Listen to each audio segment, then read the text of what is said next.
أعوذ بالله من الشيطان الرجيم بسم الله الرحمن الرحيم رب اشرح لي صدري ويسر لي أمري واحلل عقدة من لساني يفقهوا قولي Selamun alaikum wa rahmatullahi wa barakatuh. Inshallah, we will continue with the 21st word. This is the first patient of the 21st word. Last week we studied first two warnings, if I'm not mistaken. And inshallah, we will continue with the third warning today. Okay, third warning. O my impatient soul, is it at all sensible to think today of past hardships of worship, difficulties of the prayers, and troubles of misfortune, and be distressed, and to imagine the future of duties of worship, service of the prayers, and sorrows of disaster, and display impatience? O my impatient soul, is it at all sensible to think today of past hardships of worship, difficulties of the prayers, and troubles of misfortune, and be distressed, and to imagine the future duties of worship, service of the prayers, and the sorrows of disaster, and display impatience? In being thus impatient, you resemble a foolish commander who, although the enemy's right flank joined his right flank and became fresh forces for him, sent a significant force to the right flank and weakened the center. In being thus impatient, you resemble a foolish commander who, although the enemy's right flank joined his right flank and became fresh forces for him, sent a significant force to the right flank and weakened the center. Then while there were no enemy soldiers on the left flank, he sent a large force there and gave them the order to fire. No forces then remained in the center, and the enemy understood this and attacked it and routed him. I guess you said to read the third warning, but just to go over this, I guess, quickly in my understanding, there's a commander who, in being impatient, it says, although the enemy's right flank joined his right flank and became fresh forces for him, sent a significant force to the right flank and weakened the center. So the commander sends his soldiers to the right flank and weakens his own center. And then there were no enemy soldiers on the left flank, so the commander sends another force there, and basically he weakens his center, and that's where the enemy is attacking. Yes, you resemble this, for the troubles of yesterday have today been transformed into mercy. The troubles of yesterday have today been transformed into mercy. The pain has gone while the pleasure remains. The difficulty has been turned into blessings, and the hardship into reward, in which case you should not feel wearied at it, but make a serious effort to continue with a new eagerness and fresh enthusiasm, in which case you should not feel wearied at it, but make a serious effort to continue with a new eagerness and fresh enthusiasm. As for future days, they have not yet arrived, and to think of them now and feel bored and wearied is a lunacy, like thinking today of future hunger and thirst, and starting to shout and cry out. Since the truth is this: if you are reasonable, you will think only today in connection with worship, and say, I am spending 1 hour of it on an agreeable, pleasant, and elevated act of service, the reward for which is high and whose trouble is little. I'm going to read that sentence again. Since the truth is this: if you are reasonable, You will think of only today in connection with worship and say, I'm spending 1 hour of it on an agreeable, pleasant, and elevated act of service, the reward for which is high and whose trouble is little. Then your bitter dispiritedness will be transformed into sweet endeavor. My impatient soul, you are charged with being patient in 3 respects. One is patience in worship.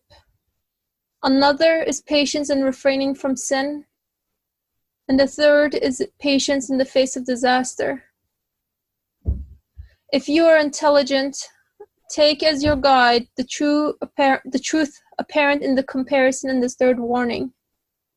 Say in manly fashion, O most patient one, and shoulder the 3 sorts of patience.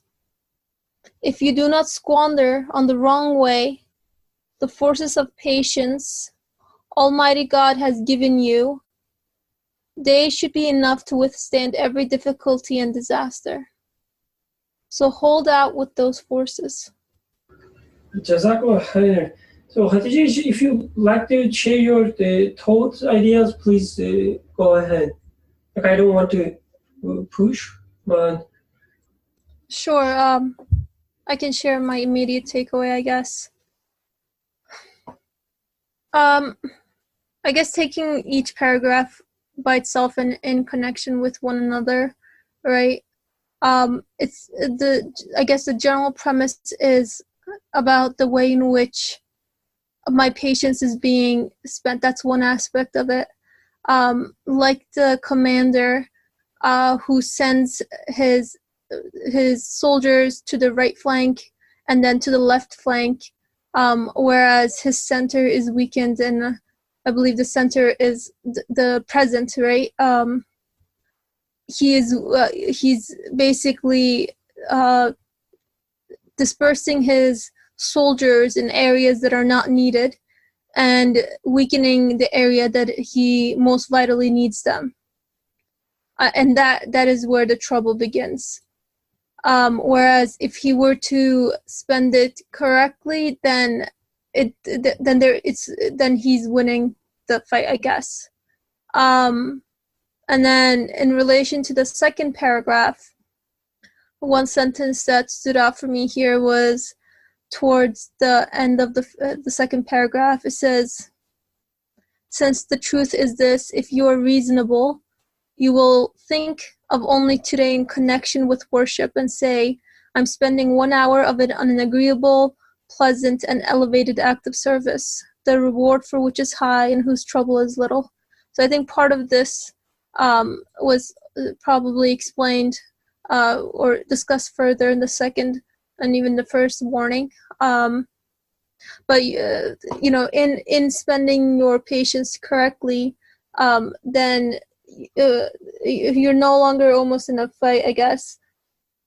You're able to withhold and even enjoy the worship as an act of service. And I think I'm jumping. There are some disconnections there, but just my immediate takeaway. And then the last paragraph, I think it's kind of like a summary, and also further adds on with how patience comes in 3 respects: patience in worship, patience in refraining from sin, and the third is patience in the face of disaster.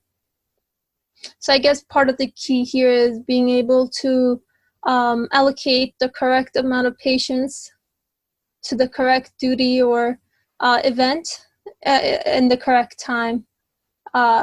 That's probably one of the key points here as far as I'm picking up. So that's my immediate takeaways. Thanks a lot. That was very helpful for me. So any other comments you would give? Dr. Would you like to give us your initial thought? Sure. Or if you don't mind, of course. Well, you're so kind, so I'll answer. I find it interesting that in this warning, he's like actually acknowledging that prayer is difficult.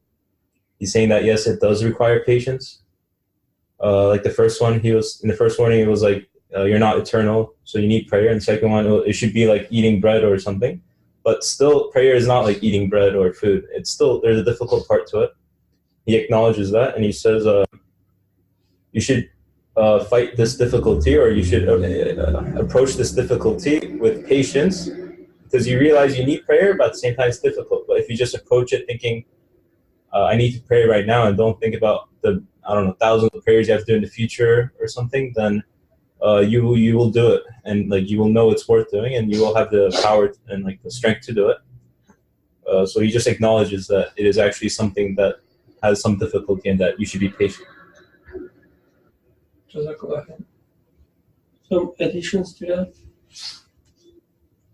Does anyone really worried about the prayers that one needs to perform, like, let's say, a year from now? Does anyone?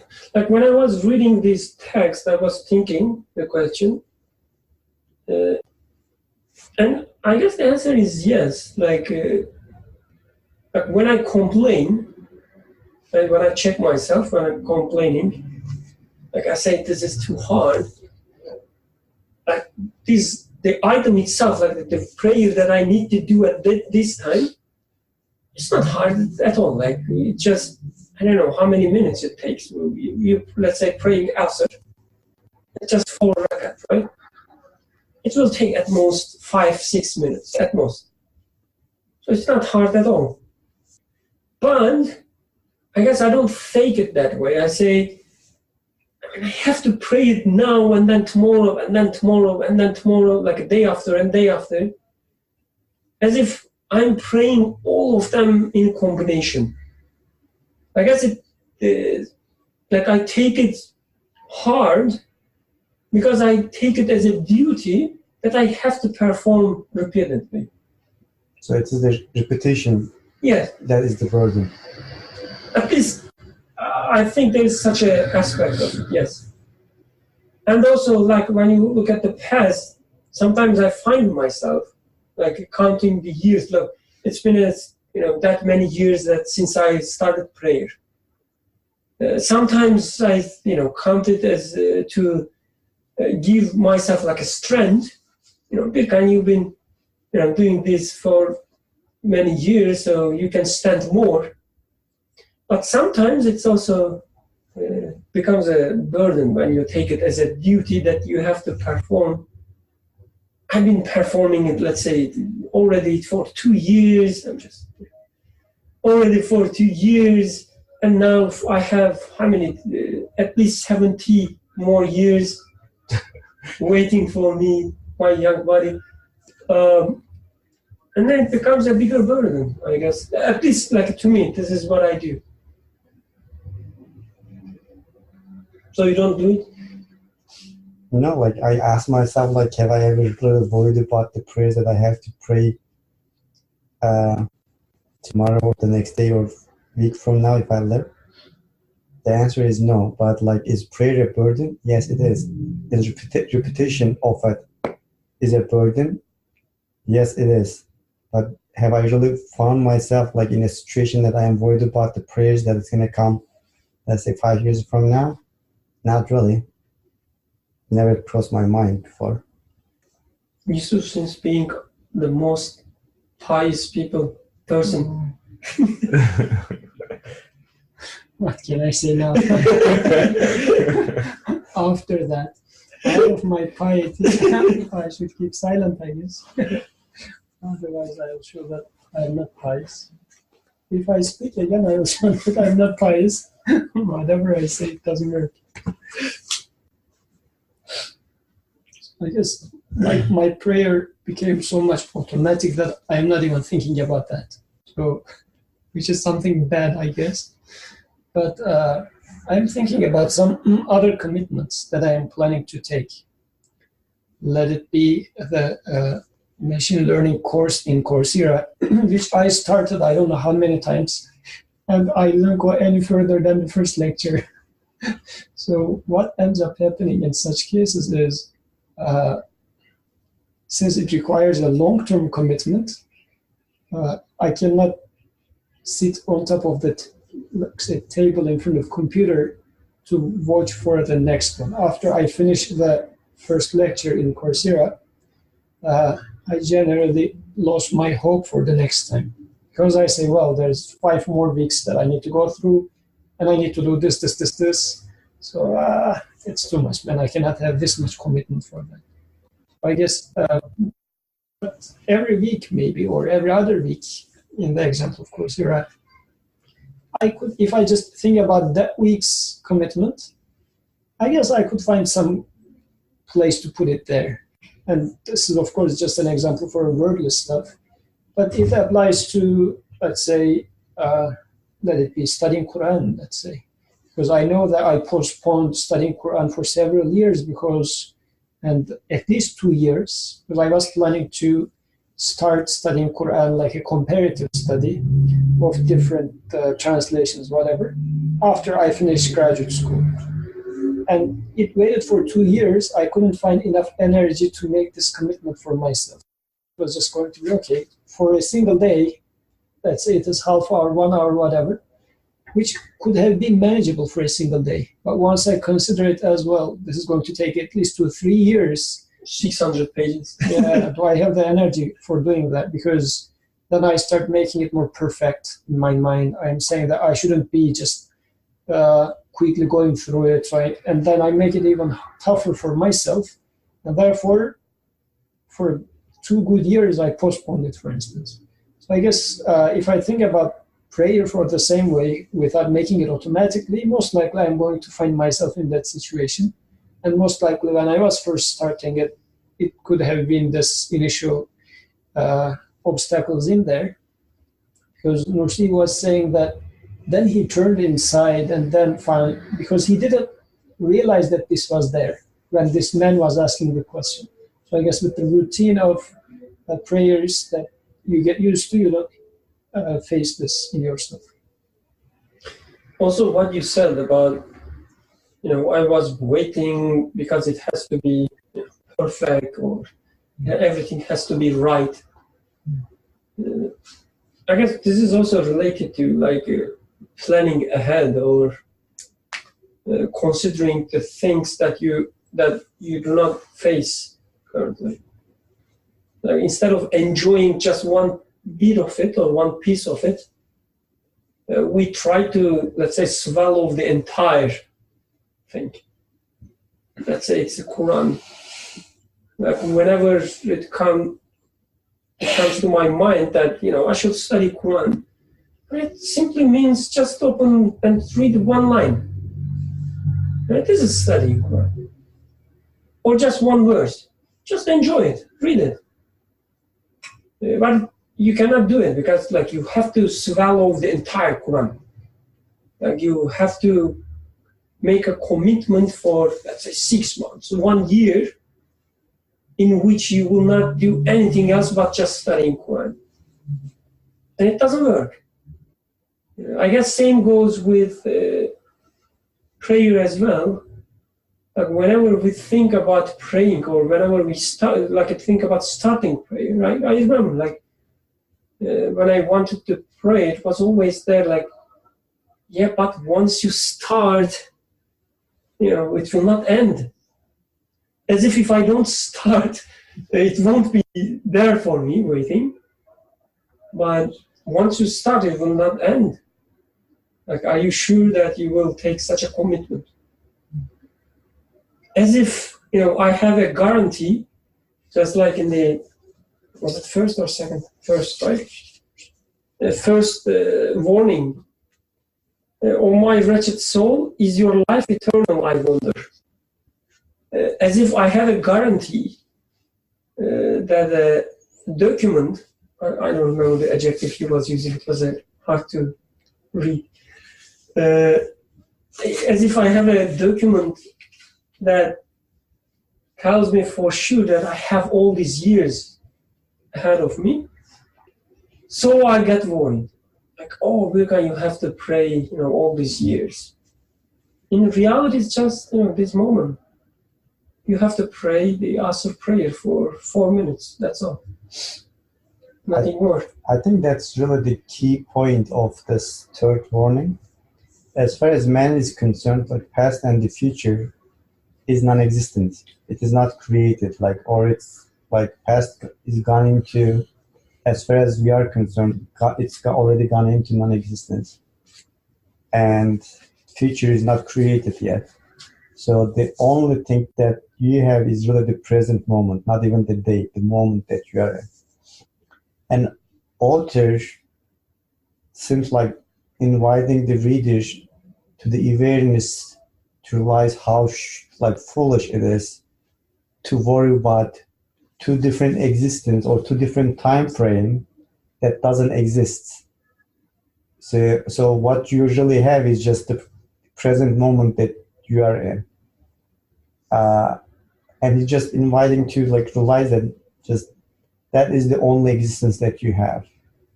So don't fancy in your mind that there may not be tomorrow for you. There may not be 70 years as you were referring to. You have no guarantee for it. So I think that is the key point. If you can live your life with that understanding or awareness, I'm sure it could be quite different. But the question is, how do you really accomplish that? As they always say, Friday prayers, pray as if it's your last prayer. How do you do that? Saying is easy, but what is the way of doing that? There's a recurring theme in Quran which says, for believers, for them there is no fear and there is no sorrow for them. So now that in here also Mercy is mentioning, why are you being sorrowful from yesterday and fearful of future, when it comes to also in the case of prayers, like a duty, okay, this is a duty for you. But this is not something that your belief, it's not going in accordingly with your belief. This shouldn't be the case. And it's interesting that he is then tying it to patience. Author or the verse you are referring to? No, in here, author. Because then, it looks like there's this patience. I'm combining a few things right now. It's going to be mostly a question, I believe. So there's this patience, author says, you are entitled to do. As if by default, I'm supposed to be patient for these three things. And but using this patience for the past and the future is contradictory to my belief. Or let's not use my, but the ideal belief that the Quran is describing or trying to achieve. So your patience shouldn't be wasted because as if your belief is covering this part already. You are given patience to utilize it at the moment. We can discuss what that means. But for the rest of it, your belief should be covering it. For the past and for the future, the sorrows that are going to come from past, in here author is saying that they shouldn't be sorrows really. They should be pleasure for you because they are gone. Bad things are gone, but their fruits and good aspects remains to you. For the future, yeah, we are worried about what's going to happen. My immigration status, how is it going to go through, whatever, a lot of things that are from future. So those uncertainties. So shall I be really worried about them? Shall I waste my patience to be worried about them as if it's going to change anything?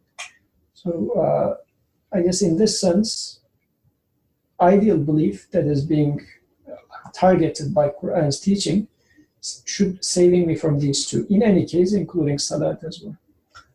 There is they say all the primary reason for the depression is for all the pains or regrets coming from the past, and the anxiety is the primary reason for anxiety. For it is all the worries or I guess, expectations, fears coming from the future, what's going to happen. I didn't know, like, actually there's a verse saying that there is no fear and sorrow. It's interesting that how it really speaks to man's nature. And this is also a recurring theme in Nursi's writings as well, for past and future sorrows and fears.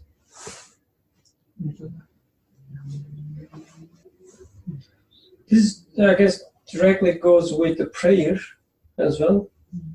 Our fears about future, like especially in our time, when you are working or when you're studying at university.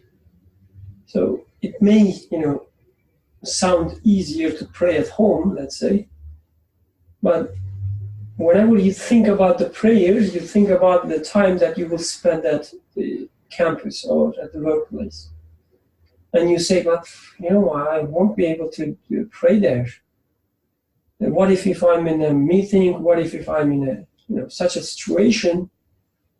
All these non-existent, as I've been saying, all these non-existent fear, the dangers, visits your mind, and you say, I cannot handle this, I cannot pray. But author, I guess, the saying is, like, nobody asks you to pray in a few hours. Like, you're just asked to pray now. Like, it's time to pray. If you can pray, just pray. You have no idea what will happen in future. Like, you don't know what kind of meeting you will attend. You don't know what kind of situation you will be in. So if you cannot pray, then just don't pray. Like, it's not your problem right now. Your problem is just whether you pray now or not. So sounds like we have this aspect that we fancy things. Like, whether you call it imagination or I don't know how you want to name it, but maybe whisperings or whatever it is. So it seems like author is like inviting to understand yourself, that whatever those like fancies that you create in your mind, there is no external reality to it. So don't get like hung up on them, or understand the reality of it. So like the truth will, in a way, like lighten up your worlds. And I think this is very much, it's a like funny situation for human. Because we would like to escape from responsibility, like free will. And we tend to say that everything's already planned. When bad things tend to happen, or in order to escape from responsibility, we tend to say that God did it, sort of. But when it comes to owning some, getting some credit, so something good has happened, and I say, I did it. So we tend to use this free will in this awkward or opposing way. But in here, the author is, in a way, saying that your free will, the point that you're only responsible with, is the moment. Your past and your future are not part of your responsibility any further. For the past, whatever you did, you did. You can reevaluate to take lessons from that, another issue, but this is not the bad part of it. This is the good part of it. For the things that didn't come to you yet, you don't have any control over them anyways. They are not introduced to you as questions yet. I'm using the metaphor of questioning here in the sense that what I do in life is question, and the choices are being put in front of me. And what I do in this existence, my duty is to choose one of the choices. This is what I do. This is what I understand from free will. So it is as if now I am in the middle of an exam, and I am supposed to solve 30th question or 33rd question. That's a 21st question. 33rd, as I'm in the 33rd year of my life. Oh, okay. And then I am worried about, how about the question 70?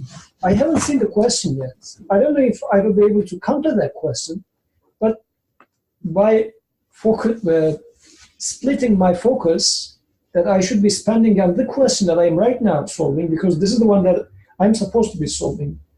Because for each question in an exam, you are given, let's say, 100 minutes, and you need to split them equally towards all the questions. But right now, I am supposed to be solving the 30th question because already the 30 minutes have passed. Still, I'm worried about the 70th question. Calm down, solve the question that you're supposed to be solving right now, and then this is what's happening when, like those anxiety students with anxiety problems, they're worried about, this question, I left it empty, 20th question. Is it going to drag me down? And then how I still didn't come to the biology section of the test. I'm not that good at biology, so I'm worried. Then all my focus disappears, I cannot solve the geometry questions. So I guess, in essence. Faria was raising her hand. I already made her wait for too long. I'm sorry, Faria. But please go ahead if you still want to. Assalamu alaikum. Sorry, I kind of joined in late, but I'm just like following in, picking up what everybody's saying. And I know we're reading the 21st word, right? The third warning, and I was looking into, I hope that's right. So we're talking about like prayers, like, or anything of the future being burdensome. The way we're put into the system, we take on responsibility, right? The way everything is set up, you're like, oh, okay. Like Brother Yusuf was giving the analogy of the student, worrying about, like the next question, which is like, or maybe worrying about something that has not arrived yet. Like, because we like to plan. But then at the end of the day, like, what are you planning for? Like, what is your end goal? Is it just for like, the way the civilization is set up? Yes, we should plan, but what is like really the underlying end point, or where do you see this journey towards that end point leading you towards? And I feel that sometimes in just accomplishing tasks, it becomes so burdensome as well. You're like, oh, okay, one task done. Okay, what's next? Oh man, I gotta do this. And that can be the hindrance. I think maybe not even realizing how existence is given to us, like on a moment by moment basis. Like I was just reflecting on, like, this morning it's gone, like even like an hour ago it's gone. Like, what is it? Like, what did I do with that? What did I do with my life actually, right? Like, or even I hear teenagers say that, what am I going to do with my life? I don't know. Like, that moment of the life is gone. Like an hour ago is gone. Like, what did I do with that? And I know when I joined in, so you guys were talking about prayers becoming burdensome. I was just saying to myself, look, Faria, if you're not hungry, then eating food won't mean anything. So if I'm not hungry, then,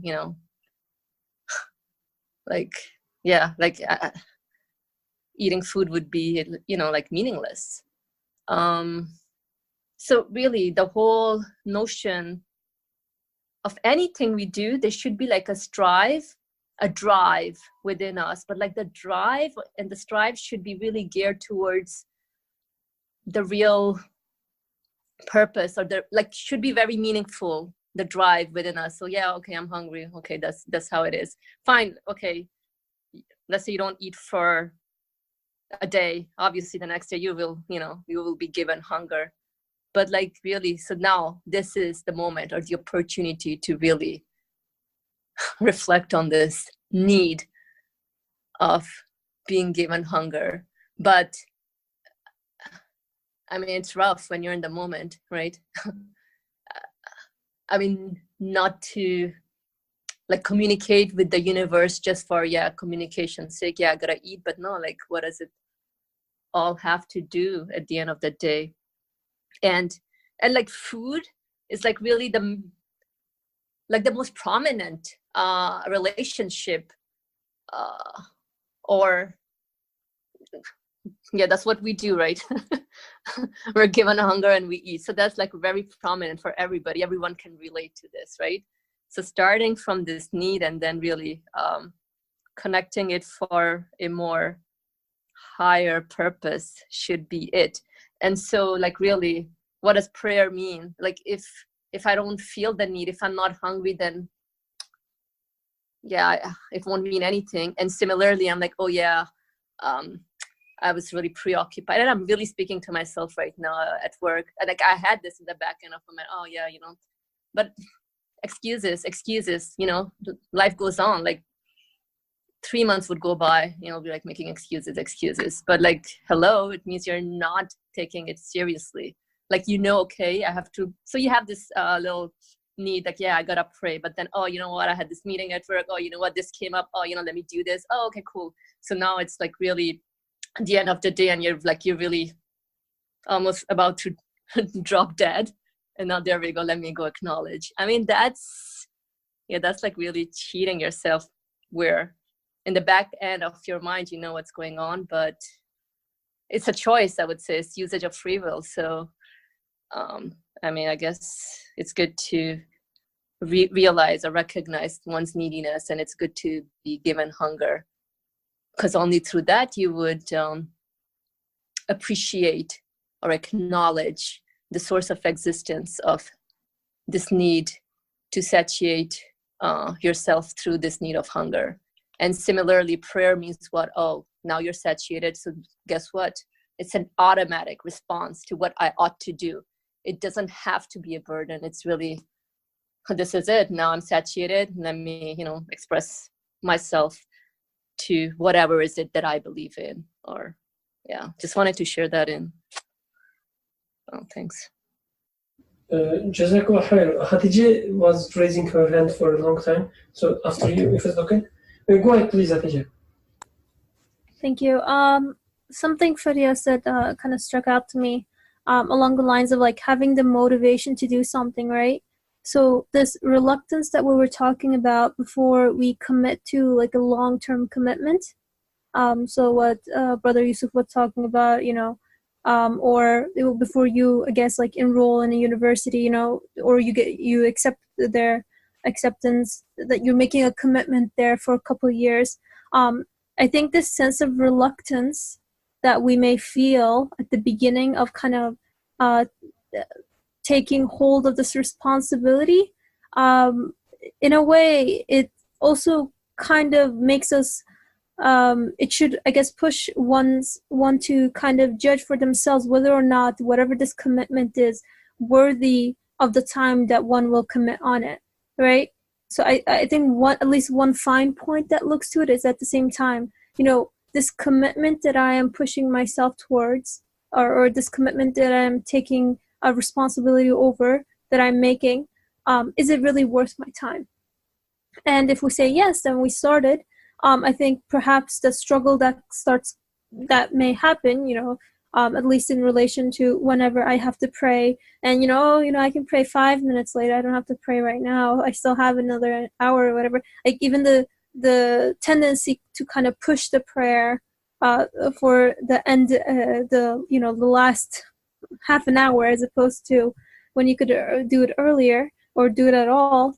I think it's also like a lack of awareness of what that worthy motivation, that goal is, that when making the commitment that one had to make. So in a way, it calls for one to kind of refresh themselves, refresh their intentions with anything really, like anything that one is spending their time on, especially with long-term goals or commitments. Like whatever it is that we're doing, it must be something that's worthy of the time. Otherwise, I think it's also nice, the tendency to kind of say, I'm not going to follow through with it is not necessarily all bad either, because if it's something that's going to waste your time, it's not going to really bring something fruitful to one's life, then it's not a bad thing to say, yeah, I'm going to just let it go at the same time. So I was just thinking of that as well, just as like a little fine point there. Thanks a lot for emphasizing this aspect as well. Ask me yourself. Yeah, I'm still trying to formulate how to express it, but this is gonna be like thinking loud. And Faria said that like we want stability and security. That's why we plan for the future. That reminded me, even though like this third point, mourning, brings up the point that like you need to stay like focused to the moment, and also you need to be patient.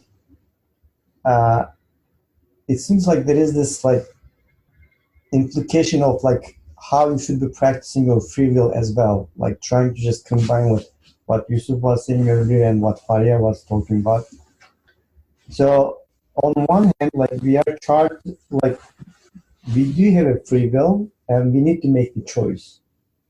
And whether it comes to prayer or it comes to like any other action in life, we do make those like the choices. And like as we are making the choices, they are always towards to one single point, that we want stability, security for our like existence, for our life. So like how do you really like that's I think it's very difficult to put it in practice.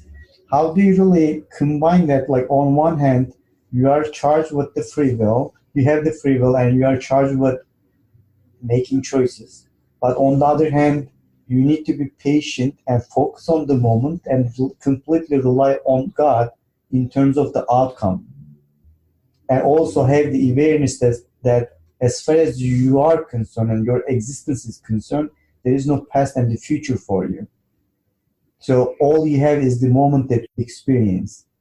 But at the same time, as you are experiencing the moment, you make choices for the next moment or the next day. So how do you really, I think this goes back to the point of like, how do you put the belief, the tenets of belief in practice and live by those? Even though like that point is focusing on the moment, it seems like behind the scene, there is that aspect of it. So to just summarize, on one hand, you are stuck with in terms of the time, the moment that you are in, but on the other hand, you have this intense like need for security and peace, which is only truly possible by relying on God, because He's the only one who can bring the next existence of next moment for you. Once you have that understanding, like, and you are able to put that in practice, you are already aware, like you are already in the presence of God. You're already living with Him.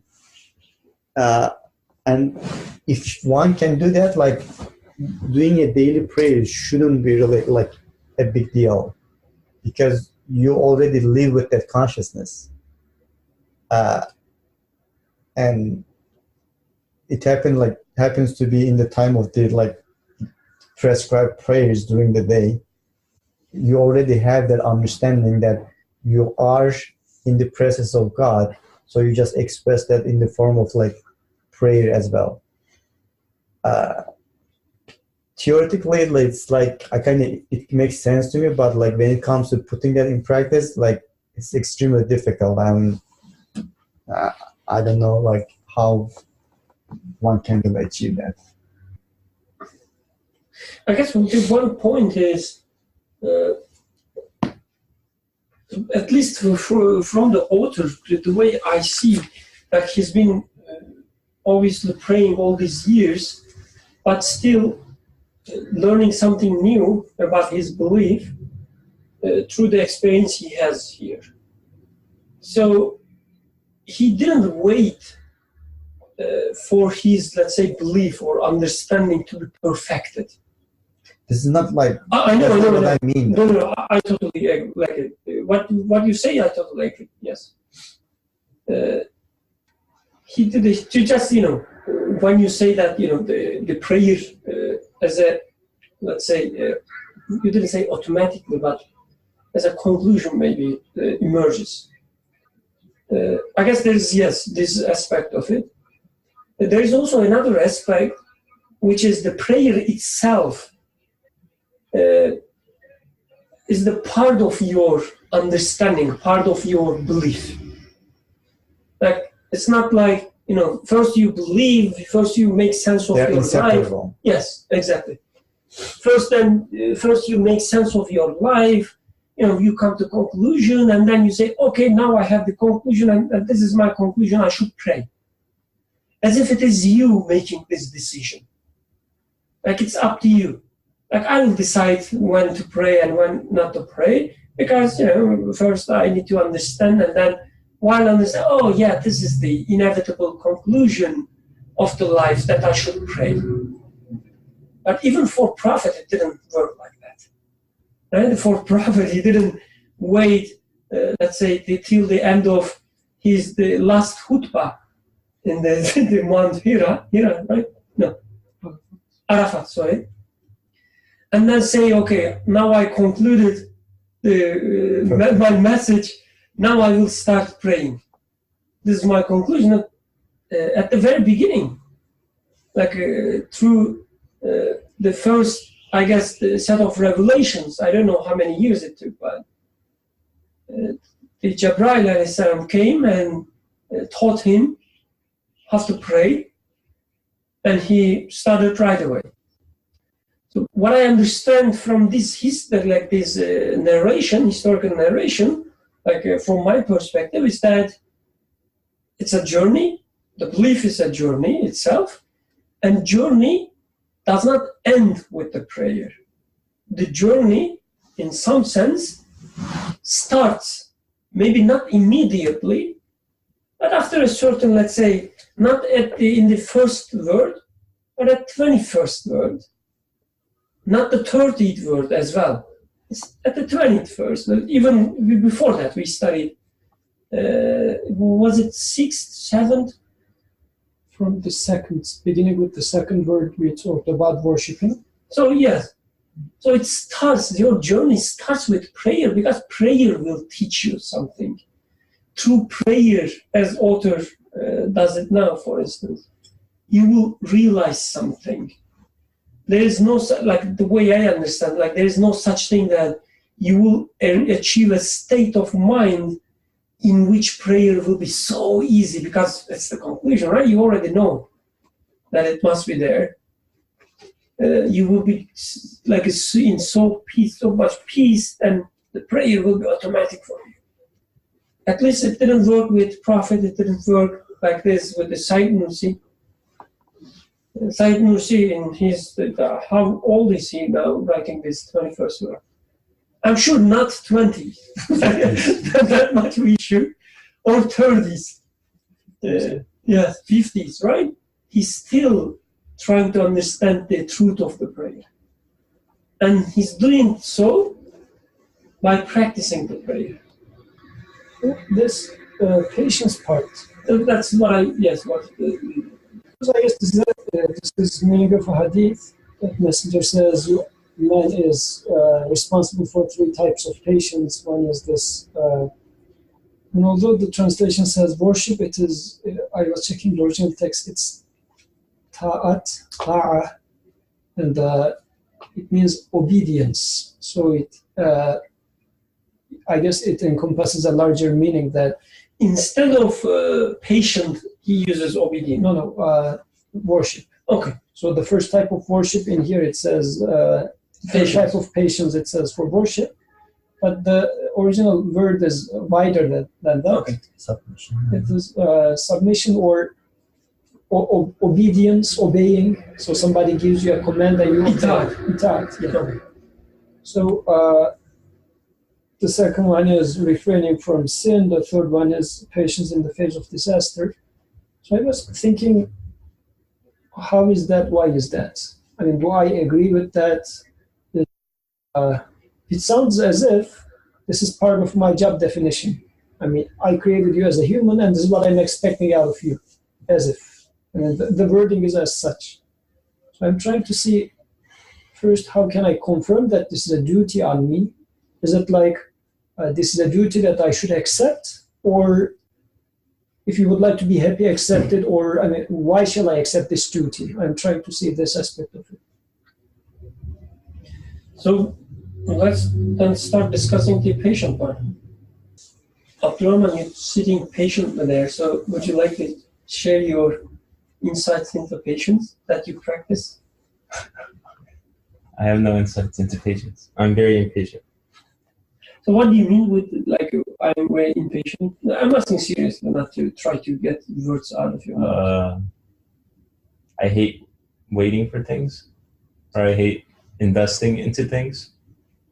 Yeah, that's. You prefer like immediate results, or you prefer? This is what I don't you like mean? the struggle to get to places. Yeah. Are you part of this college bribery scheme, or did you study for Penn? Bribery scheme? So did you, What is it? Did you bribe somebody to get into Penn? Oh, I studied. Yeah. Also, you spend like 2 hours here every week. Nobody forces. They say like the millennials expect like instant gratifications. So I guess that's what it means. I mean, I guess my fear for my future was bigger. That's why I studied, but I still hated it. It's like, I don't know, it's like eating vegetables or something. You don't really enjoy it, but you do it because the end goal is better. I don't know. I didn't understand the last example you gave about the vegetables, but probably it's like probably a different worldview we have. So, for instance, when I think about like being impatient, how it like manifested in me, is like when I have a struggle. Let's say I have a discussion with a friend or with a colleague, or something happens, that I have to respond immediately. Like, I cannot stand back, try to see what's happening, try to understand, why this happens that way. I cannot do it. Instead, I find a solution right away and act on it. Like I send emails, for instance, trying to solve it, trying to explain something.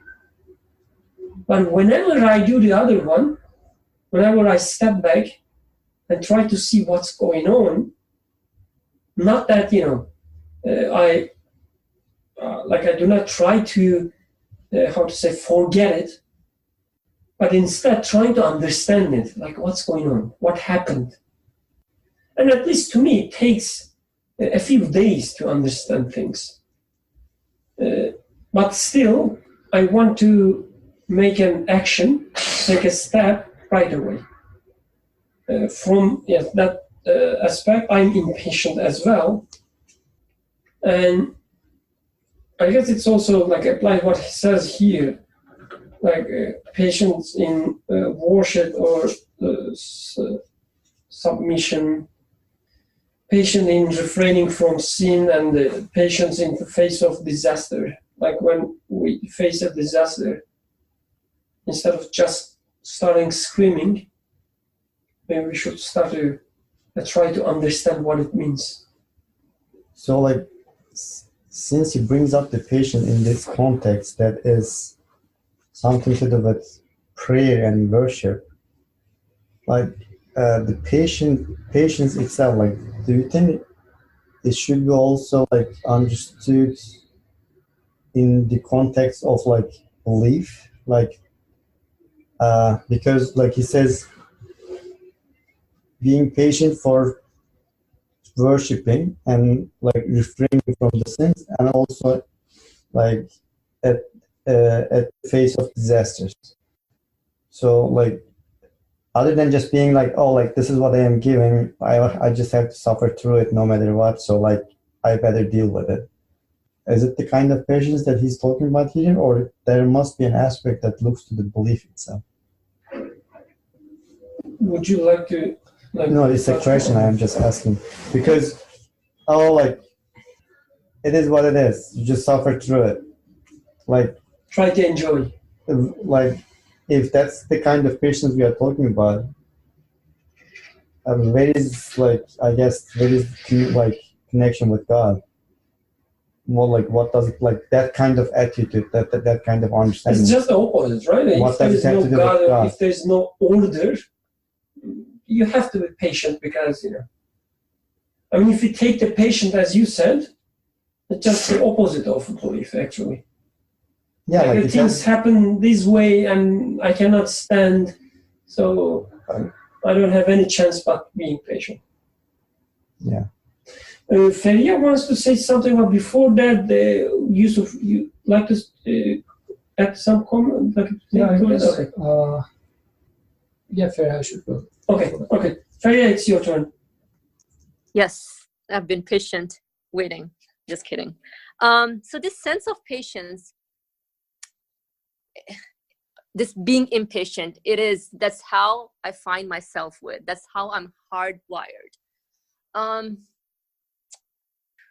I do something, I follow the order. I'm doing this because I'm expecting the result, right?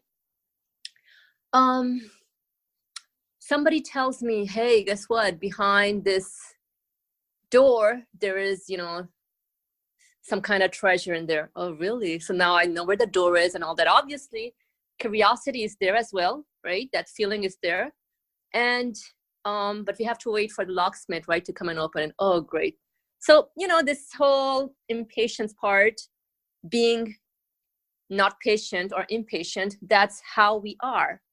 And that's, at least for me, I was thinking, wait, dude, definitely kind of needs to tame it a bit and or use the sense for, okay, but there's nothing I can do. So for example, I'm just like mixing the dough, mixing stuff and putting, like the cake batter inside the oven. I mean, it will be ridiculous if I'm being impatient, right, for the cake, because I know it's going to take 2 hours, right? So that's it's a little ridiculous. So there are certain things that you learn in terms of, I think it's all about what do I do with this impatient part. And as far as belief is concerned, it's all connected, because you have to draw the line for yourself. I mean, I'm speaking to myself in terms of how do I go in terms of utilizing this feeling of being impatient, right? So I have to really do an assessment. Am I being pragmatic about it?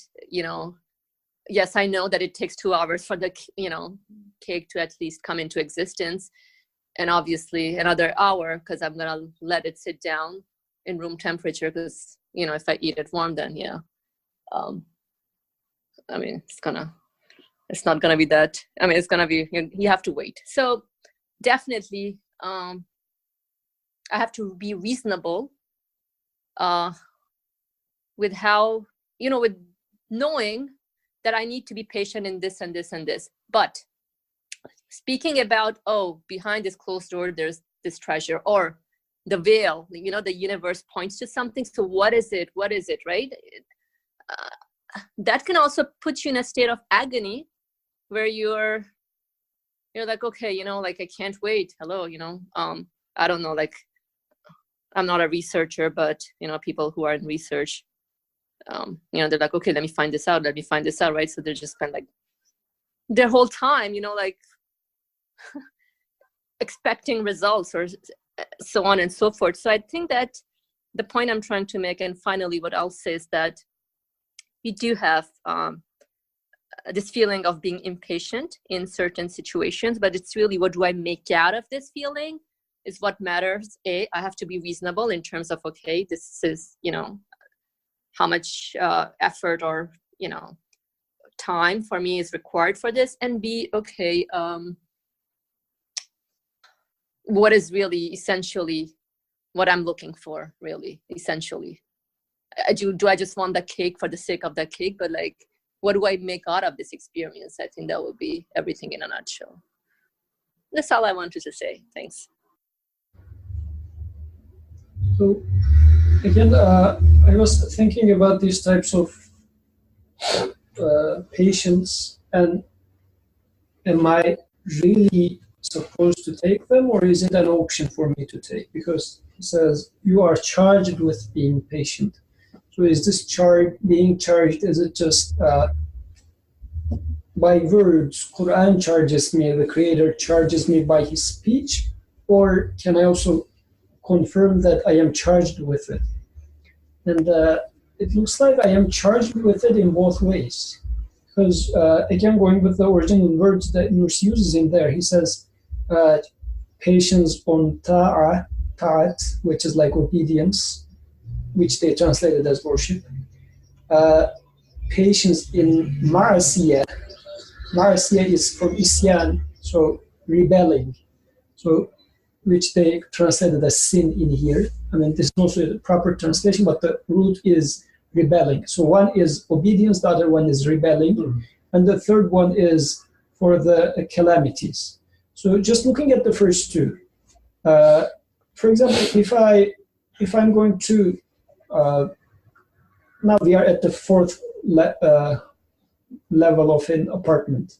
So I had to obey the, let's say, law, quote unquote, law of gravity when I'm climbing up to here, and I needed to bear with it. I cannot, if I say, no, I don't want to bear with this law, then how am I going to move? How am I going to come to the discussion? Or if I would like to get into such and such university, I needed to study. I mean, this is how it happens. Or if I would like to bodybuild, then I need to go to this, fitness gym for consistently throughout years. So I need to obey these rules. I mean, this is established in the existence.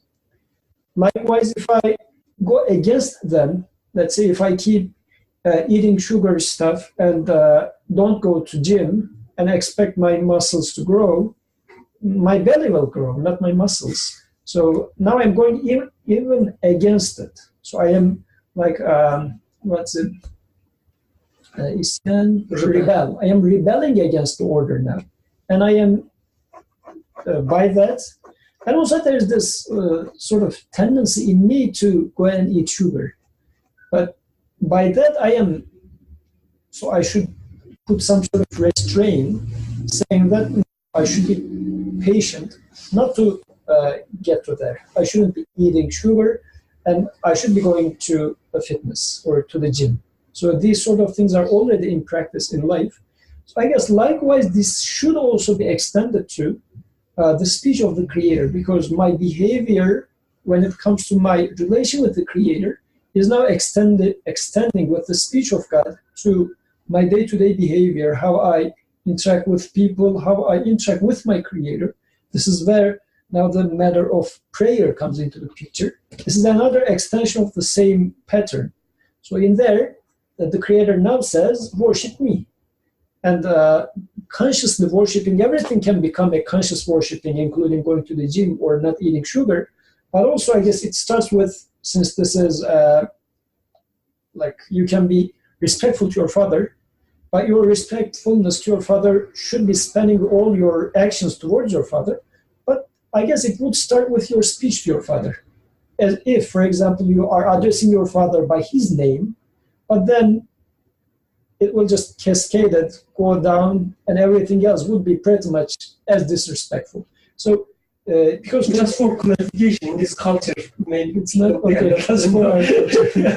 So I guess in here, when it comes to human psychology, this aspect of as if treating a self, someone, which in this case is prayer, is also being ordained or written to me or commanded to me. So this is why obeying this command becomes part of patience. Patience is supposed to be working in here. And going against it would be, I don't care, I don't want to take it, there might be a tendency in me, and there is, in terms of laziness, well, I don't want to commit my time in that. So I should be also using my patience against this, because these urges are going to be there. So I should be, this is why patience is given to me. And practically speaking, I know that if I don't utilize them, as in life, if I don't study, I don't get into college. If I don't utilize my patience for doing the prayer, having this sort of conversation with my creator, then everything is again going to be like in a chain reaction, if you like. Then I'm going to become without a protector in this existence, because by prayer, at least ideally, I am reminding myself about somebody is watching over me, somebody is taking care of me, I'm not alone. So if I detach, if I cut this relationship, then I'm by myself in this existence. So then I need to pay, my negligence is becoming very expensive for me. Is that what this disasters? He said, yeah. Is that what it refers to? The misfortunes comes as a result of your action or your mischief in a way, or negligence. I mean, might be understood. I was considering it in a different way, but I guess it might be understood this way as well. So that's not what you meant. Oh no, well, because there's this other aspect of it. Sometimes, like calamities happen in life, and we can talk about this. I didn't honestly think too deep on that. But let's say there are things that happen to me in life that I dislike.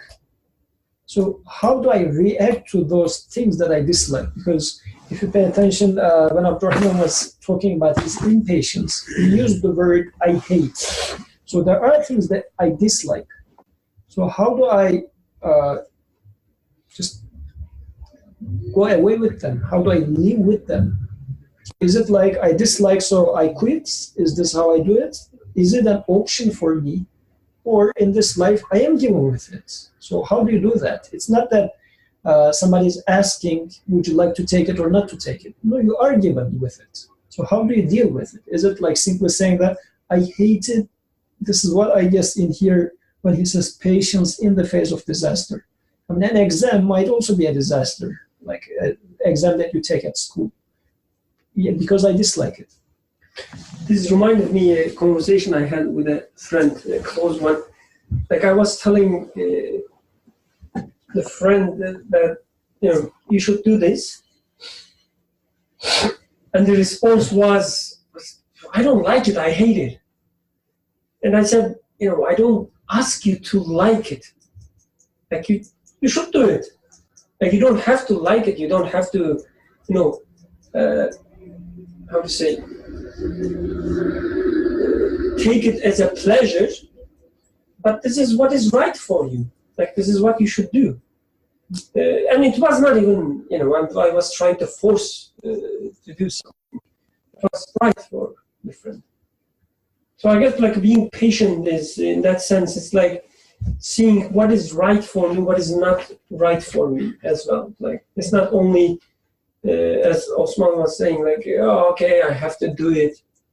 There's one aspect of it, yes, sometimes you have to do something because you are not in the control of anything.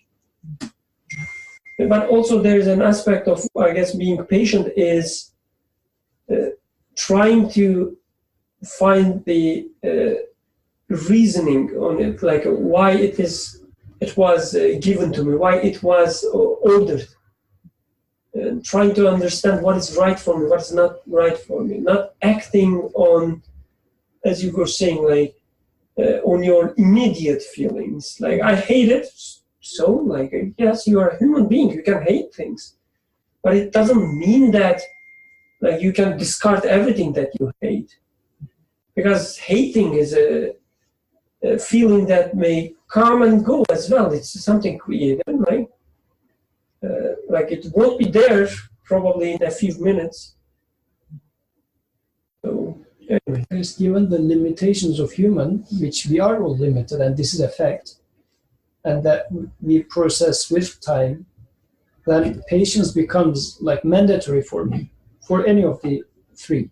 So likewise, something that I dislike happens to me, but evaluating is upon me because there's no way to escape from it. It already happened, or things are 100% sure, all of us, something will happen to us eventually down the road in life. So what is the purpose of that? What was meant by that?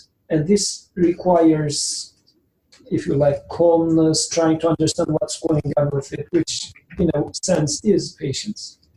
But the other way around, what we tend to do is I don't know the English word for that. So being like mızmızlanmak. Oh, If I anyone forgot knows. the word, but anyway, like a crybaby. Yeah. So we just shake our shoulders and say, no, I want it, or I like it or dislike it. This is a human tendency. We do have that. And this is why I guess in the face of disaster, in the face of things that I dislike, I mean, this is the case. It's not, there's nobody on earth for whom there is nothing that this guy dislikes. Everybody would have things. It's again not my choice. There are some things that when you see it, automatically you react with frowning your eyebrows, saying that, oh, this is disgusting, for instance. There are things like that. But how am I going to cope with them? I guess another aspect of being patient, like I was trying to understand the sentence when he says, say in a womanly fashion, almost patient one, and he's referring to the Lord, and shoulder the three sorts of patience, like most patient one. And he's using as a phrase to refer to the Creator, the one who gives the patience. I guess maybe one reason he's using this phrase to imply that there's an aspect of the patient which looks at being just. Like you do not act only according to your, let's say, a spoiled soul, but you're trying to be just. Like you're trying to make a decision which is right for the situation. You are also being merciful. You're not, acting in a way which would harm yourself or some others. Like you're trying to be just, you're trying to be merciful, and you're trying to be wise. All these come together that you try to be such way, and I guess it reflects itself as a patient. Like you are facing the obligation of prayer, instead of just saying, oh, I don't want to pray, I need to first X and Y, whatever, you try to be just. And you say that this life is not given to me for enjoyment.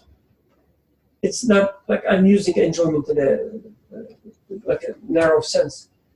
It's not given to me for just wasting. Chilling out. Chilling out, amusement, yes. It has a reason. And I'm not in control of my time, I'm not in control of my actions. And this order coming from the one who creates me. So I'm being patient, I'm being just to this order, and I say, okay, I take it. Because this is the right thing to do. Fariha was again raising her hand. Please go ahead, Fariha. Yeah, I just wanted to share in some practical reflections. It's very human. It's like 90% of the people, especially working in urban settings, they'll just say that, yeah, it's Friday, oh, TGIF. Monday, everybody's like, down. Tuesday, by Thursday, as the week is progressing, Friday is just like, yeah, and I was like, man, it's interesting, but I've ended up finding myself doing that too. I'm like, yay, it's Friday. Like I'm impatient. Monday mornings, I'm impatient for it to be Friday because just waiting for the weekend to come in and, So, and I was thinking like, and obviously everything is related. It's related to my existence. Like, why do I feel this way? Why am I made like that? And then another interesting conversation, I was just having with someone, and they were like, oh man, yeah. But then, if the week goes by fast, then, yeah, no, let's just, stay calm. Like people, like they know, right? People know like, yeah, okay, Monday, I gotta do whatever I do. Friday, yeah, weekend. But then what is it? Again, Monday comes, like people who've been, like, they're doing this for a long time, like it, then what, right? Friday comes, weekend, life goes on, Monday again. What is this? I was even thinking, like, for myself, being impatient for it to be Friday. Like, what is this kind of feeling? Like, yeah, I mean, definitely. It's gotta be, I guess, more of recognizing or acknowledging like the moments that are given to us, even the time is given to us. So like, what is this for? Just wanted to share this. I mean, I don't know what kind of insights do you guys have on this kind of psychological issue, you know, that the general people face. We face this. Yeah, like what would be a way to overcome this? I mean, if anyone would like to share, you know, how do you overcome such, that would be great. Thanks. Or how can we go on about, you know, applying whatever is it that, you know, we are enlightened with to help us cope with this. Thank you. Any attempts to help Fariha and us also?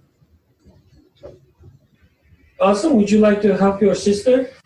Not putting you on the spot, but you know, you have the responsibility. I didn't get her question, so Faria, can you repeat your question? You're asking for help in what? No, like, how can you get out of this kind of mental state of mind? Like, I've had, you know, like Monday, you're like, oh man, yeah, and then waiting for Friday, weekend, like waiting for weekend, basically. I mean, you know it too, like, I mean, about this whole thing.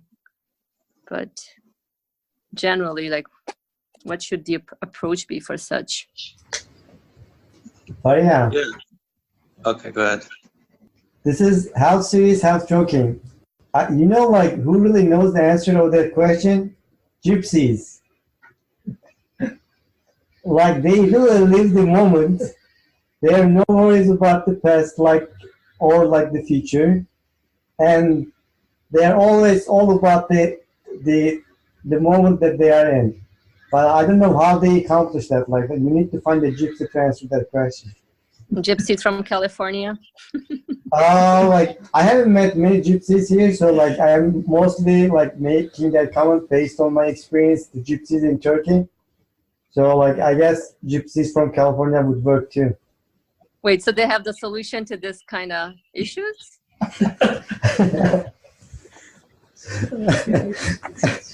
All I know is that like they live their life fully, in the sense, I guess, like whatever fully means for them. And they are really all about the moment, like they are not about the past or the future.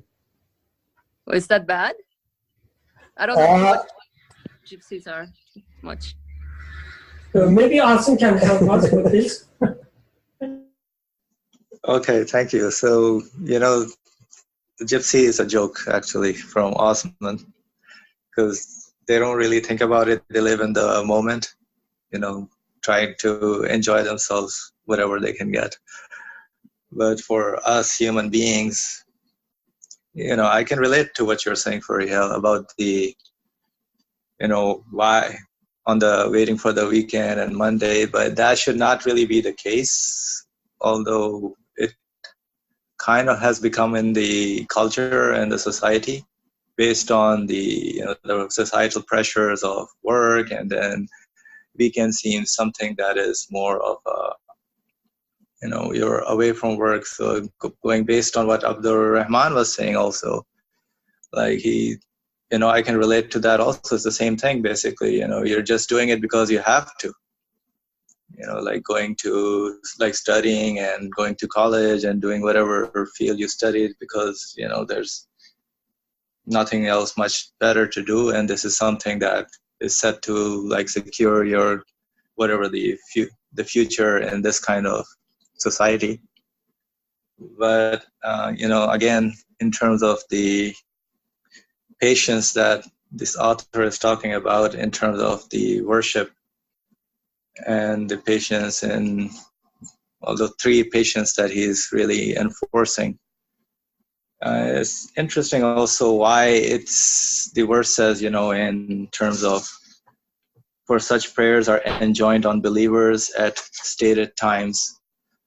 You know, at stated times is also something I was thinking about, why it becomes important in terms of why it doesn't like, hey, let me just finish all my prayers right now and I don't have to worry about, the next few days. There's no such thing like that. Just like you cannot eat food for like the next few days, or you cannot work out at a gym, as Yusuf was mentioning, all at once. And then you say, hey, my body will be fine. I'll have a flat tummy because I worked out. I mean, it's even harmful because your workout in that sense, all of a sudden you're overindulging, overwhelming yourself with all that can be detrimental to your being. So there's a lot of at least mercy and wisdom I see in this, at the stated times where, don't burden yourself with any future or past, but, whatever the present that you are, living and you're engaged with, just take that into consideration and be grateful and show your patience and acknowledge who your Lord is in that sense. So even like on a Monday morning, live that moment and enjoy that also, because that is also presented in the same way. And, the whole discussion as we've been, although it's been on prayers, but that can become a life worldview, like a way to live. And as I know Osman was mentioning about the psychological issues and depression, I mean it does happen. Even I'm not saying this, I'm like, it's very easy. It's easier said than done, but like everybody said, but this is something at least that, it really is beneficial in terms of inculcating in our lives to not, why worry about something that does not exist or something that is past already. So this living in the present and seeing how that present is given to me, must make my life a little easier and simpler. Thank you. Thanks, bro. That was interesting. You rock. So I'm just wondering, so the majority of the general public, me included, the majority, right? We're like so clueless, as in we're living like gypsies disguised as urban professionals. I mean, that's the way I would put it now. Really? Just wanted to share that comment. Jazakallah khair. Thank you, Asim, for a great summary, actually. So should we continue with the fourth warning? We have like 15 minutes. Inshallah, at least let's read it. If it is okay with everyone. Would you like to read it, Asha? Just one paragraph. Sure? No. Next time, inshallah? Yeah. Okay. One day. Abdurrahman, would you like to read the paragraph for us, the fourth warning? Sure. The whole thing is a paragraph. Yep. Okay. Fourth warning. O my foolish soul, is this duty of worship without result? And is its recompense little that it causes you weariness? Whereas, if someone was to give you a little money or to intimidate you, he could make you work till evening, and you would work without slacking.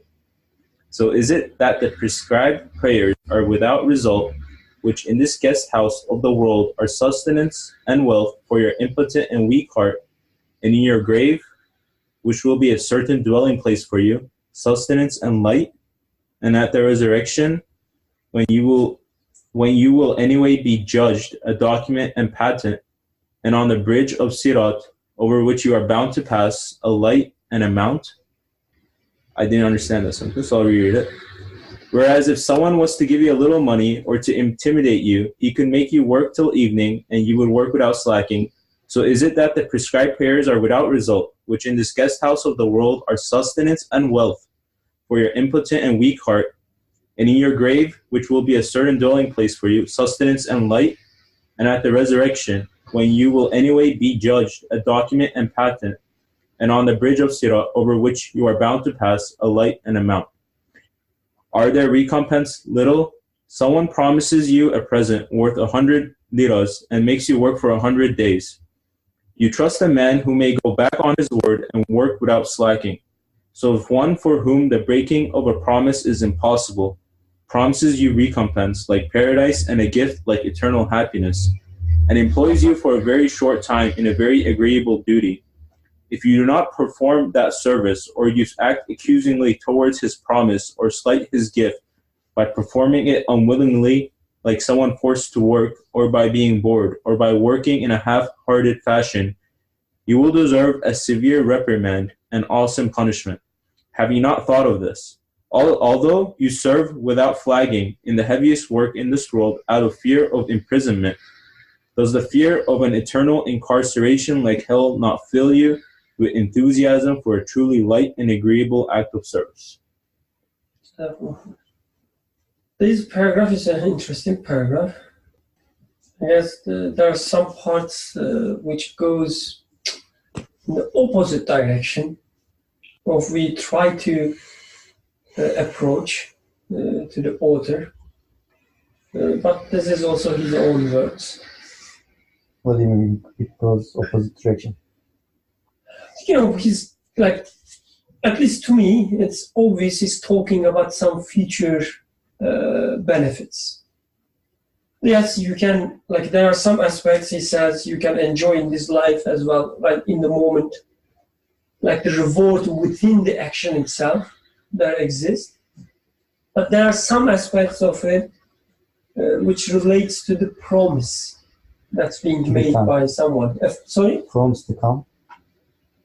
Promise to come. Yeah, promise to come.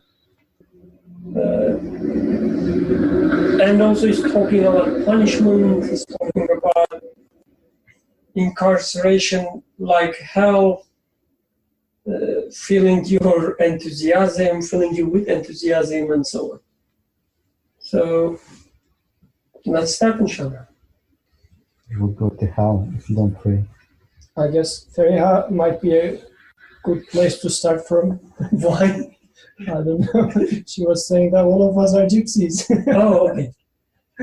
Can I make a comment before? Please, go It's ahead. going to be like backwards because you just said incarceration and hell.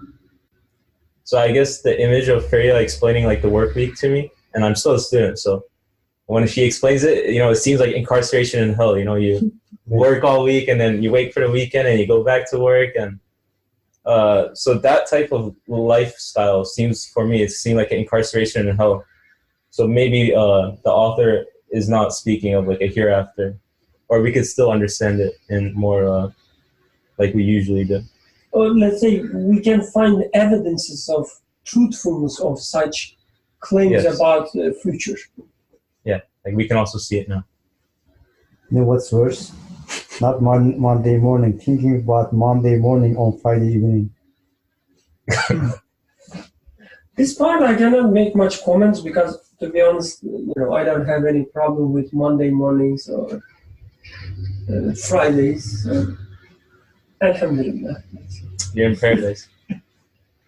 But this is interesting. Like in the previous warning, he was saying, why you should be worried about future burden.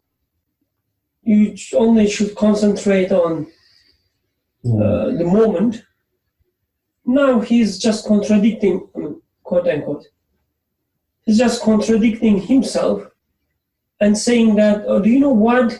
You should stick to the worship because of some worries about future, or because of some rewards in the future. So how should I make sense of it? Maybe Nurse was being his good self when he was writing this fourth warning. Okay, that's an option. Slight one. His what song? He was not he was not himself. Oh. Better options. Options. Can you repeat your question? So in the third warning, he was saying, at least it could be read as, just stick to the moment, forget about future, forget about past. Only worry about your duty moment. right? In third point. But now he's saying you should pray because otherwise you will have some problems in future. Or you should pray because they will give you some reward in future. So how third point goes hand in hand with the fourth point. But can we start with the example that he talked about? Is this type of worship without results, and is its recompense little that it is causes you weariness? Whereas if someone was to give you a little money or to intimidate you, he could make you work till evening, and you would work without slacking. The truth is, or the reality is, like whatever the time you put into your work, the recompense is right at the end of it. Or if it is bi-weekly payment, it's at the end of the 2 weeks. So you are not, it is not postponed to a distant future. Especially in this society, in this culture, if you are not getting paid for the job or the time you put into it, you would never find someone to like really do the job for you. So why is that important? It's because the benefit or the punishment, whatever it is immediate. It is not really postponed to like near future or a distant future. Even in the example itself. I got it the other way, to be honest. Like I took it as, like in your life, he's saying in your life there are a lot of examples in which you work for future, not immediate rewards. Like for instance, at the end he says, 100 days, yes. Someone promises you a present worth 100 liras and makes you work for 100 days. So 100 days, like it's not an immediate. No, you give you all your life. That's what we all do. Like we hold the society up like by doing that. We gave like our like 40 years, at least 45 years. But they're not saying that work for me for 40 years and at the end of the 40 years I'm gonna like give you like $1 million. You are doing it because, especially here, your paycheck comes in every 2 weeks. You don't even have to wait for a month, like for example in Turkey. So the reward is right at the end, almost like attached to like the time frame. If it wasn't as such, I don't think you would find anybody actually doing any kind of work for you. That's just human nature. Would you work? Would you spend all your time, like your life, on something that's to come, like 65 years from now? And it sounds to me like we kind of do that with all these retirement plans, all these investments and so on. I don't know. That's a way of like securing your future again. But like, in order to continue doing whatever you are doing, in the meantime, there are rewards. Like there are some, yes, part of the rewards. Certain intervals to make you keep going. Like to me, it's like there's one aspect of it which is kind of immediate, as author was saying, which in this guest house of the world are sustenance and wealth for your impotent and weak heart. So there's this aspect, which is kind of immediate. You see the results in this guest house. But there are some other aspects which looks at your grave, and your worship will be a certain dwelling place, sustenance and light in your grave. Even with resurrection, your worship will be a document and patent and so on. Like there are this immediate part of them, But there are also the future aspects of it, just like we do in the daily life as well, like in this practical life. I work, they give me money, but immediately they give me some, let's say, praise until I receive my money at the end of the month. But I work for free for 3 to 30 because I think that it will come in future in 30 days. But there is also even longer term investment with my retirement, all these titles.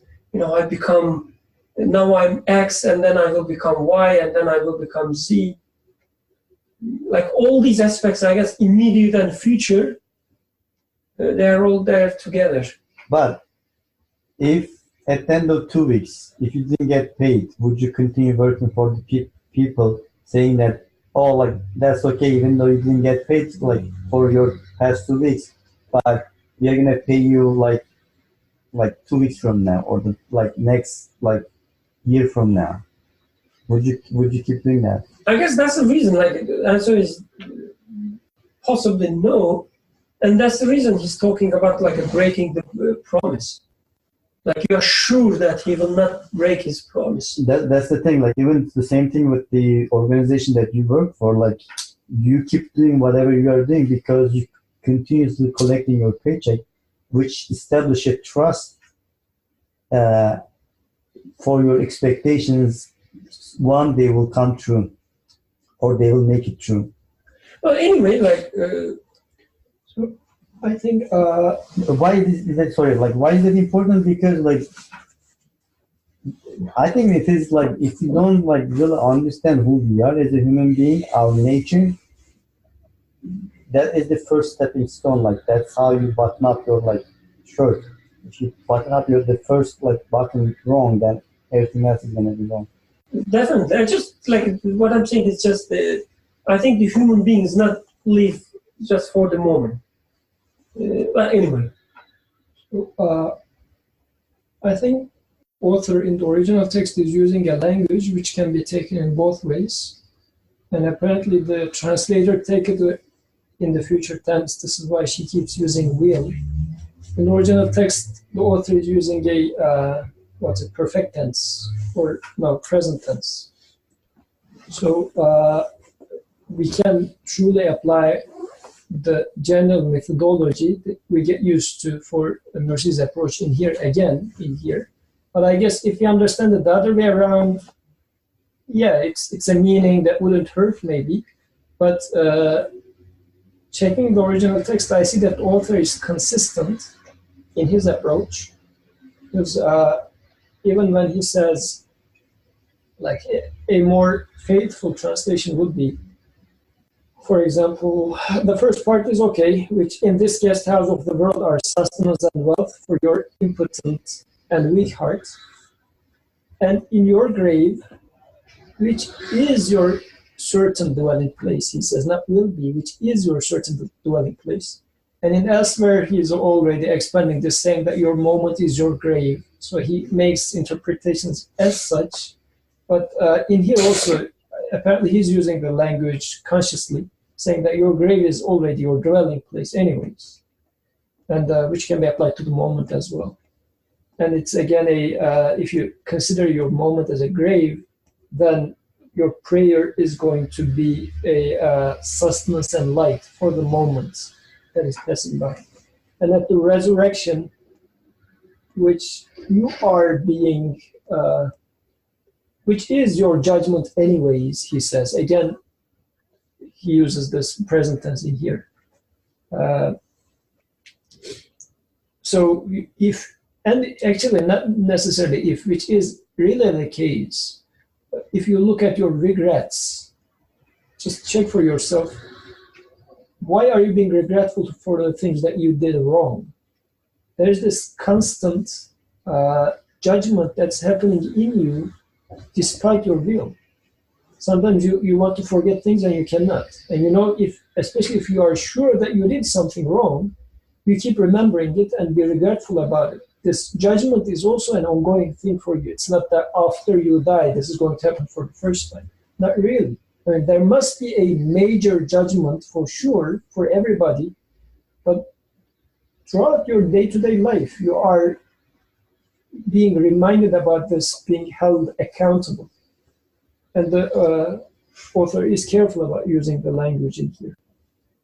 And on the bridge of Sirat, again checking the original language, willingly or unwillingly, it's a bridge to be passed. This would be a more faithful translation. So willingly or unwillingly, it's a bridge to be passed. And this is a bridge that willingly or unwillingly we pass through every day in all our choices. Because, because if you check the descriptions of in the hadith, that bridge is being described as under it is hell, on the other side it is paradise, and this bridge is so thin for an unbeliever and so sharp, so as if you are forced to fall into hell. But for a believer it's so wide, so through which it leads you to paradise. So any of the choices that any of the experiences that we go through in life is such a thing. For a believer, you take it as an opportunity leading you to the paradise, or from an unbeliever point of view, it's like a very thin thing.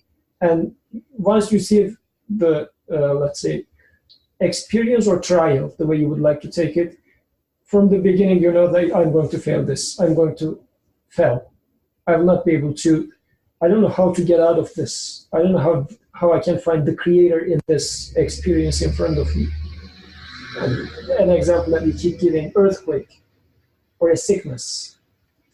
So you know that if, most likely, may Allah protect, but if I am diagnosed with cancer, you feel like maybe I will not be able to sleep. I don't trust myself really. Seeing if I am afflicted with such a thing, will I be able to pass through it and arrive to paradise, or will I fall into the hell? Saying that why am I not given health? Why me? So I guess it can be understood both ways. The language, in the original language, author was quite careful, I guess, in that. So one point regarding this, like even when we were studying this third warning, like I had some question marks in my mind about the phrases like living the moment or just considering the moment. And to be honest, I don't think this is what author suggests here, in the third warning as well. He's not saying that neither past nor future exist, and therefore forget about them, just live the moment. To me, this, to be honest, that doesn't make sense, because it doesn't even, sorry? It's not possible anyway. Yes, it's not possible anyway. This is not my reality. And also, then, like, eternal life itself doesn't make sense in such a, the claim. Because I am after eternal life, which is, about the future. Not, when I say future, like it will come, no, when I say eternal life, that means I'm accepting the existence of a possible future, that it will continue.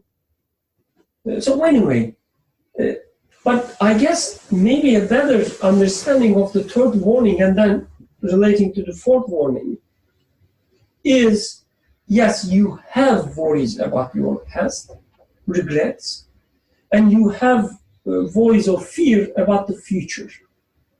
But your patience, which is also given to you, author also says the patience given to you, should be enough, if it is utilized correctly, should be enough to resolve your regrets for the past and your anxieties about the future. He's not suggesting just, forget about them, get rid of them. No, they are there.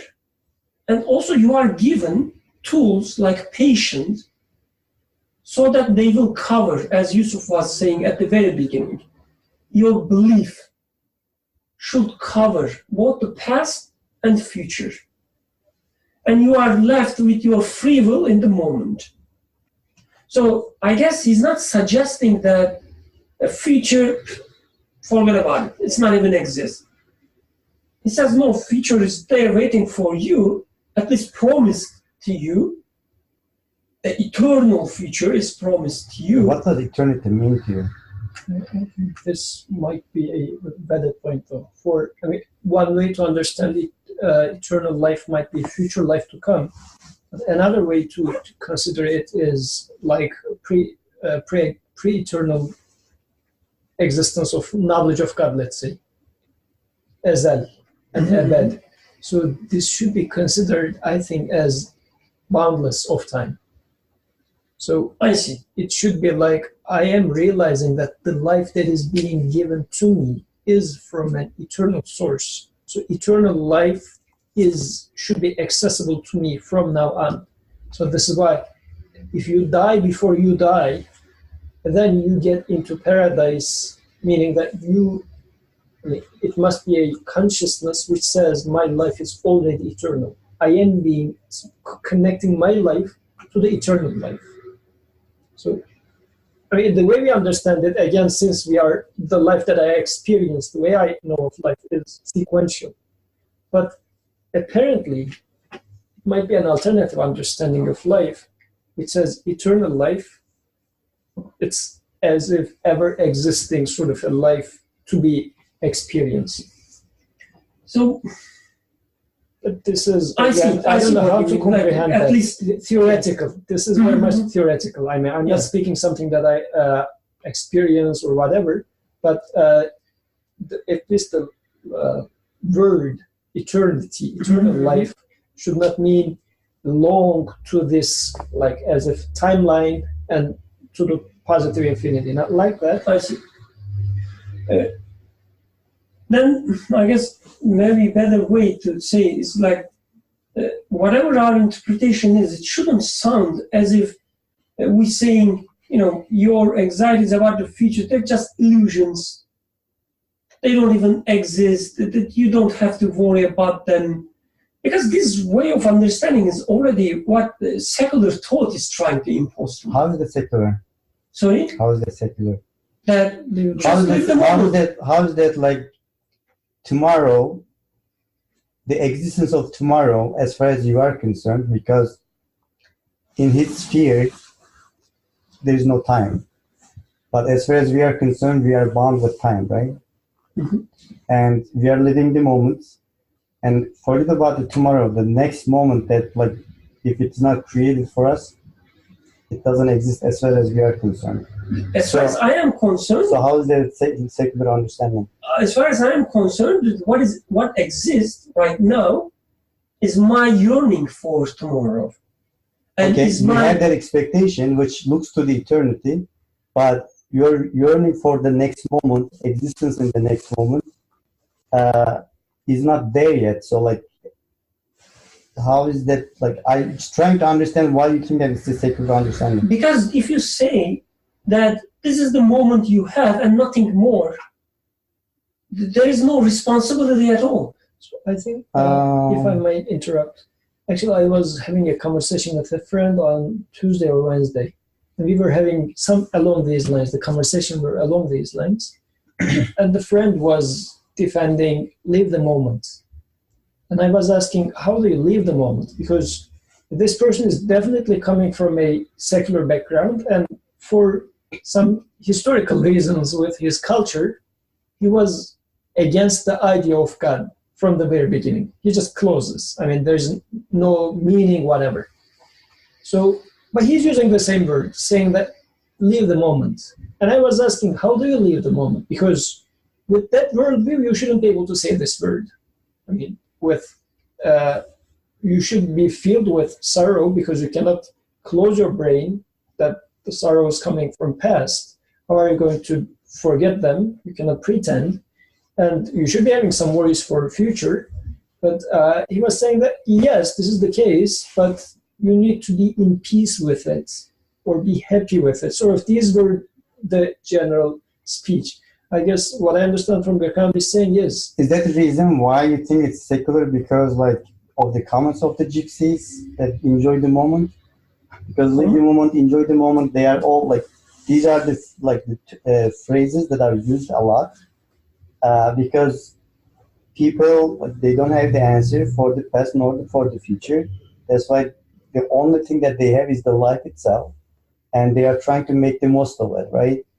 That is the common tendency of the society. I guess That's why it is used a lot, that there's enjoy the moment, live the moment, don't worry about the next day. Is that the reason why you say that this is secular? Maybe partly, but no, maybe mainly is because when you just stick to the moment, you just embedding the moment into darkness. There is nothing before, there's nothing after. Just like, the things being created out of nothing. Isn't that the case?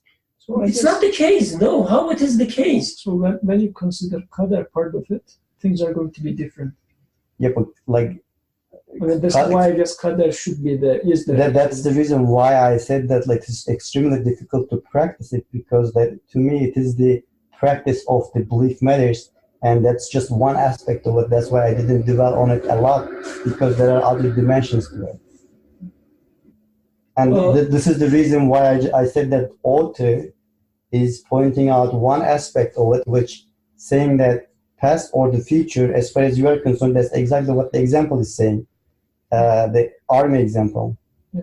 So he says, he's not with you, right? Yeah, so the right side of the army joined to your right side. So it's not going into non-existence, but it's exactly added value. So it is with you. I made that clarification as well, that it goes into non-existence as far as you are concerned, because you are only bound with the space and the time that you are created in. But also, as far as I am concerned, still, it's not non-existent.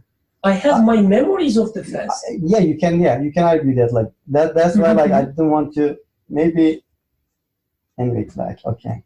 But I'm done with this is my not comments, a because personal discussion anyway. I'm not. It's not a trying to personal get- discussion, but once we develop on the terminologies a lot, it becomes a point that we are spending too much time into the details. If we do not spend time on the terminology, then everybody has a different definition of it, and when the terminology is used, people take it for granted that this is what he's talking about. That's absolutely not the case. Then it becomes a misunderstanding and confusion. So, just then, for the sake of sharing my ideas, the way I define, I think again, author neither in the third warning nor the here trying to say that you have to stick to your moment and don't think about the rest.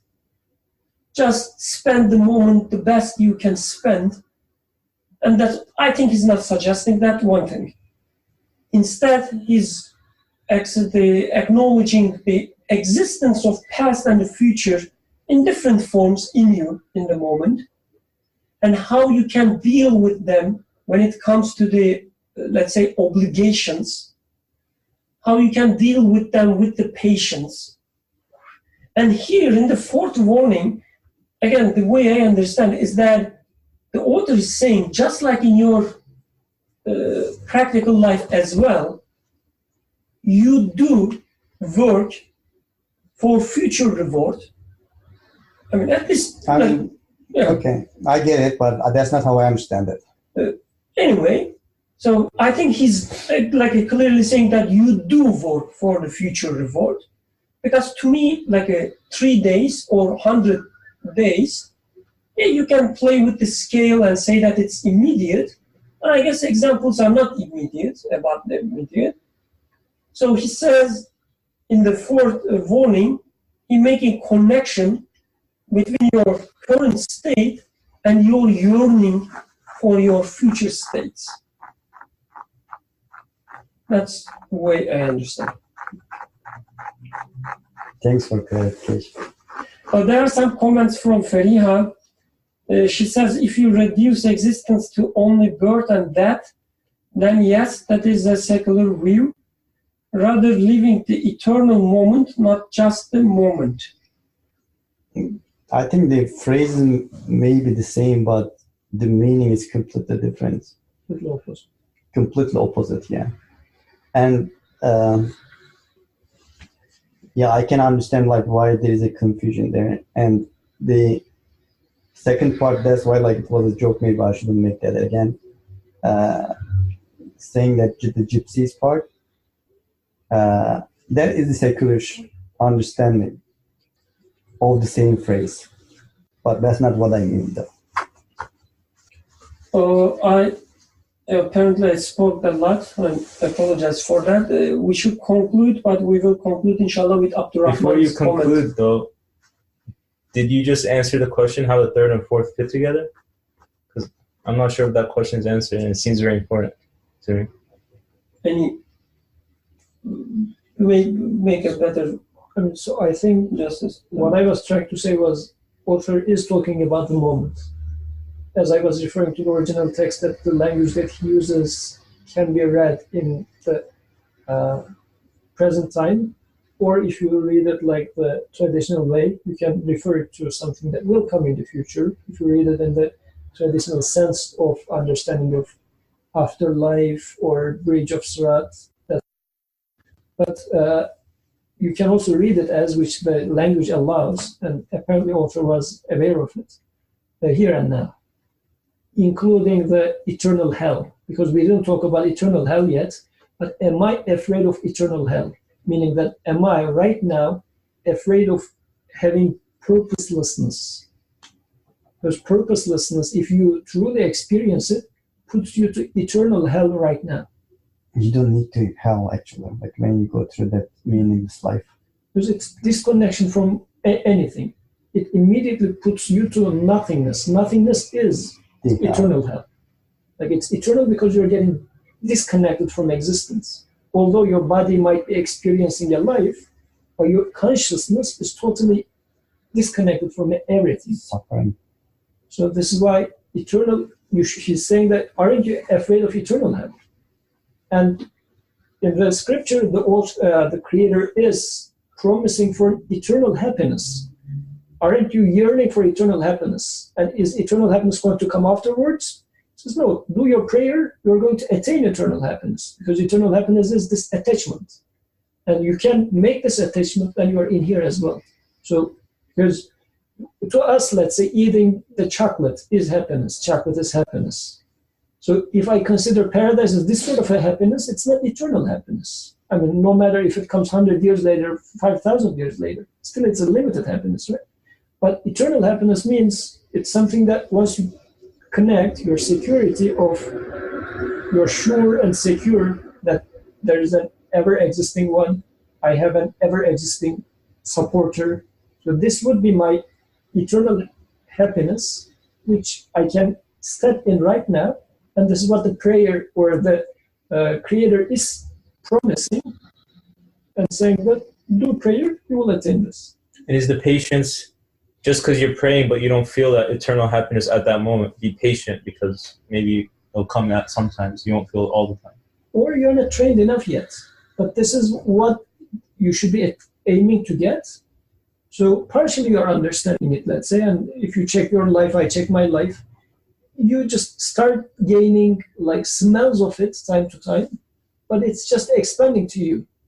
So it's not that like this discrete function, it's 0 and at some point it's going to become 1, but eventually your perception of eternity even is expanding. I mean, although in theoretical terms eternity is absolute, undefinable, we say that, but in practical life, your definition of happiness is expanding. Your understanding of eternal happiness is expanding. So within the prayer, this is what is there. So be patient about it and be content with part of it that is unveiled to you. Because it's not being over the night, everything becomes super light and everything. And actually there's this hadith that talks about just to conclude, people of paradise. It says, a person of paradise goes to see the Creator, again a metaphorical language. When they come back, their family cannot recognize them. Their face changes so much because of the, let's say, having this conversation with the Creator. And everything was new for that person when he spoke to the Creator. But next time when he goes to the Creator, again everything is new, totally new. So as if as you go to the horizon is expanding and expanding. So this is how it is. So, and it's actually talking about our practical day-to-day life. Your understanding of mercy, eternal mercifulness, maybe you were very shallow in that. It opens up to you. You become very much excited about it. 2 years later, again, the same discussion takes place, or the same text, let's say. But this time, you are coming with this already expanded understanding of mercy, but with the same discussion, same verse you are studying, but this time, Different dimension. another expansion is happening. So I guess this is happening to our perception of eternity sort of things as well. My version of the answer, I think the author is, at the third warning, talks about the future, not for the moment. And in the third warning, he was not saying, live the moment and forget about the rest. So that's the way they agree, at least from my understanding. And do these contradict? No, they don't. If you take the third point as if he's saying, just live the moment, forget the rest, and it seems like contradiction, but I think he was not saying that at all.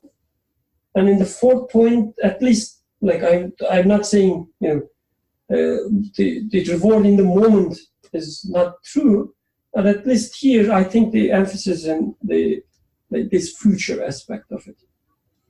سبحانك لا علم لنا إلا ما علمتنا إنك أنت العليم الحكيم. الفاتحة.